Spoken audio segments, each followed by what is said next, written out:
कालू कौवे, आखिर कब दोगे तुम मुझे मेरे पैसे वापस? तुम्हें पूरा 1 साल हो गया है, अभी तक तुमने मुझे मेरे पैसे वापस नहीं किए। मैंने तो सोचा था तुम कोई कारोबार करोगे, पर तुमने तो सारे पैसे खाने पीने में ही उड़ा दिए। बहुत ही बड़ी गलती हो गई मुझसे, जो मैंने मेरी बहन की शादी तुम जैसे कमजोर कौवे से करा ली। साले जी, आप गुस्सा ना हो, मैं आपको आपके पैसे जल्दी वापस कर दूंगा। बस कालू कौवे, मैं तुम्हें 3 दिन का समय देता हूँ। 3 दिन के अंदर तुम मुझे मेरे पैसे वापस करो, वरना मैं तुम्हें इतना मारूंगा कि तुम सब भूल जाओगे। और हाँ, मैं मेरी बहन को भी मेरे साथ ही ले जाऊंगा। इतना कहकर रानी कौवी का भाई वहाँ से चला जाता है। हाय रे रानी, तुम्हारा भाई तो बहुत गुस्से वाला है, न जाने ये मेरे साथ आगे क्या करेगा। कालू जी, आपकी आलस के कारण और कमजोरी के कारण मेरे भैया के सामने मेरी कितनी बेइज्जती होती है। बस मैं भी आपको 3 दिन का समय देती हूँ। 3 दिन के अंदर मेरे भाई के पैसे वापस कर दो, नहीं तो मैं भी छोड़ के चली जाऊंगी आपको। ये सब सुनकर कालू कौवा तो बहुत ज्यादा परेशान हो जाता है और वह अकेले में बैठ के सोचता है। अरे हाँ दोस्तों, अगर आपने इस कहानी को लाइक नहीं किया तो अभी से ही कर ले, क्योंकि ये कहानी आगे जाके बहुत ही ज्यादा इंटरेस्टिंग होने वाली है। कौवा सोचता है, हाय रे, मैं तो बुरा फंस गया। मैं 3 दिन के अंदर कैसे सारे पैसे वापस करूँगा। कालू कौवा काफी देर से बैठा बैठा यही सोच रहा था। तभी उसे जंगल का शेठ बाज याद आता है और वह बाज के घर पे जाने की सोचता है। वह खुशी खुशी बाज के घर जाता है। हाँ बोलो कालू कौवे, कैसे आना हुआ? चील सेठ, मैं बहुत गरीब कौवा हूँ, मुझे अपने पत्नी के भाई को उधार वापस करना है, पर मेरे पास तो पैसे ही नहीं है। प्लीज चील सेठ मेरी मदद करे और मुझे कुछ पैसे दे दें।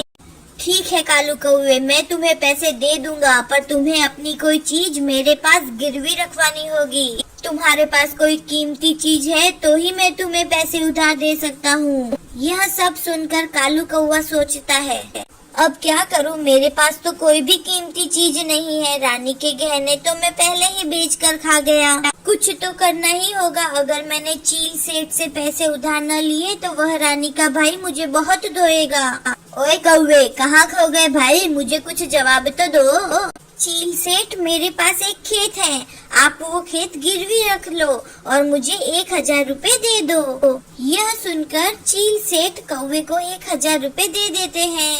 चलो कालू कौवे, तुम्हारा खेत देख के आते हैं। फिर वह दोनों कालू कौवे का खेत देखने के लिए चले जाते हैं। खाली खेत देखकर कौवा बहुत खुश होता है। शुक्र है इस समय मीनू चिड़िया खेत में नहीं है। अब मैं इस चील सेठ को आराम से उल्लू बना सकता हूँ। हाँ तो आप देखिए, ये है मेरा बड़ा खेत। चील सेठ, आपको मेरा खेत कैसा लगा? हाँ, बहुत अच्छा है, मगर कालू कौवे इतना याद रखना, अगर तुमने मुझे मेरे पैसे वापस नहीं दिए तो मैं तुम्हारे इस पूरे खेत पे कब्जा कर लूँगा। फिर कौवा वहाँ से खुश होकर जल्दी जल्दी उड़ जाता है। थोड़ी ही देर में कालू कौवा घर आकर रानी को सारी बात बताता है। रानी खुश होकर कहती है, अरे वाह कालू जी, आपने तो उस मीनू चिड़िया को बुरा फंसाया। अब हम लोग जल्दी से जल्दी यह जंगल छोड़कर चले जाते हैं, वैसे भी ये घर हमारा तो है नहीं। फिर रात और दिन गुजरते हैं और ऐसे करके पूरा 1 महीना गुजर जाता है। चील सेठ 1 महीने से ज्यादा हो गया है और वह कालू कौवा तो आपके पैसे लेकर वापस ही नहीं आया। उस कालू कौवे का समय खत्म हो गया है, चलो हम खेत पर जाकर अभी ही कब्जा कर लेते हैं। इतना कहकर चील सेठ अपने आदमी के साथ उस खेत में चले जाते हैं। अरे चील सेठ, क्या हुआ, आप अपने आदमी को लेकर हमारे खेत में कैसे आए? क्या कहा, तुम्हारा खेत? झूठ मत बोलो मीनू चिड़िया, यह खेत तो कालू कौवे का है, इसलिए मैं इस खेत पर कब्जा करने आया हूँ। मैं क्यों आपसे झूठ बोलूंगी, यह मेरा ही खेत है और मैं आपको मेरे खेत पे कब्जा करने नहीं दूंगी। अरे तुम देख क्या रहे हो, इस चिड़िया को उठाकर खेत से बाहर फेंक दो। तभी चील सेठ की आवाज सुनकर वहाँ पर कबूतर आ जाता है। अरे चील सेठ, मीनू चिड़िया एकदम ठीक कह रही है, यह खेत बरसों से मीनू चिड़िया का ही है। मुझे तो लगता है वह कालू कौवा आपको बेवकूफ बना गया, क्योंकि उसका तो खुद का भी घर नहीं है, तो इतना बड़ा खेत उसका कैसे हो सकता है। अरे हाँ, यह बात भी हो सकती है। इसका मतलब वह कालू कौवा मुझसे झूठ बोलकर मेरे सारे पैसे लेकर भाग गया। चील सेठ, आपको कालू कौवे पर भरोसा नहीं करना था, क्योंकि वह एक नंबर का धोखेबाज कौवा है। हाय रे, मैं बर्बाद हो गया। अब मैं उस कालू कौवे को कहाँ ढूंढूंगा। अरे चील सेठ, आप फिक्र ना करें। जिस तरह से उस कालू कौवे ने आपको बेवकूफ बनाया है, उसी तरह से हम भी उसको बेवकूफ बनाएंगे। मेरे पास एक बहुत ही बढ़िया उपाय है, जिससे वह कालू कौवा खुद ही हमारे पास आ जाएगा। अगली ही सुबह मोनू कबूतर गौरी कौवी के भाई के घर जाता है। कौवे भाई, कालू कौवा कहाँ है? वह आजकल दिख नहीं रहा है। हमें उसका सोना उसको लौटाना है। कैसा सोना? वो कालू कौवे के खेत के नीचे से हमें सोने से भरा हुआ संदूक मिला है, और उसमें से थोड़ा सा सोना चील महाराज काले कौवे को देना चाहते हैं, पर ना जाने कालू कौवा कहाँ गया। अच्छा ठीक है, कालू कौवा मेरे पास आएगा तो मैं उसे बता दूंगा। अब तुम जाओ। फिर कबूतर वहाँ से चला जाता है। आप देखना चील सेठ, सोने का सुनते ही कौवा दौड़ा दौड़ा हमारे पास आ जाएगा।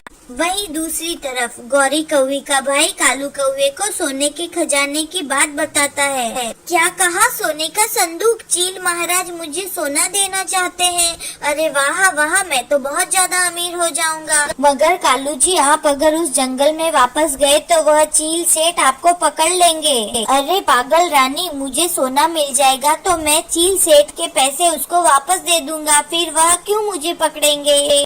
ठीक है गौरी, तुम यहीं पर रुको, मैं जाकर आता हूँ। ऐसा कहकर कालू कौवा जंगल में जाता है। कबूतर, मेरा सोना कहाँ है? कहाँ है मेरा सोना? मैं हूँ ना, मैं देता हूँ तुम्हें तुम्हारा सोना। अरे चील सेठ, आप यहाँ पर? कालू कौवे, अब तुम पकड़े गए हो। जिस तरह तुमने चील सेठ को और मुझे अपने जाल में फंसाया था ना, उसी तरह हमने भी तुम्हें जाल में फंसाया है। हाँ, खेत में से कोई सोना वोना नहीं निकला। ऐसे कहकर चील सेठ उस कालू कौवे को जोर जोर से मारने लगते हैं। ढिशोम ढिशोम ढिशोम ढिशोम। इसे कहते हैं बुरे काम का बुरा नतीजा। कालू कौवे ने झूठ बोला तो उसकी सजा उसे मिल गई। इसी तरह हमें कभी भी झूठ नहीं बोलना चाहिए, हमें हमेशा सच बोलना चाहिए, नहीं तो हमारा भी हाल कालू कौवे के जैसा होगा। अगर आपको हमारी वीडियो अच्छी लगी, आप आगे भी हमारी वीडियो देखना चाहते हैं, तो हमारे वीडियो को लाइक करें, हमारे चैनल को सब्सक्राइब करें, ताकि आपके पास हमारी वीडियो जल्दी से जल्दी पहुंचे। धन्यवाद मेरे प्यारे मित्रों, कल आपसे फिर मिलेंगे।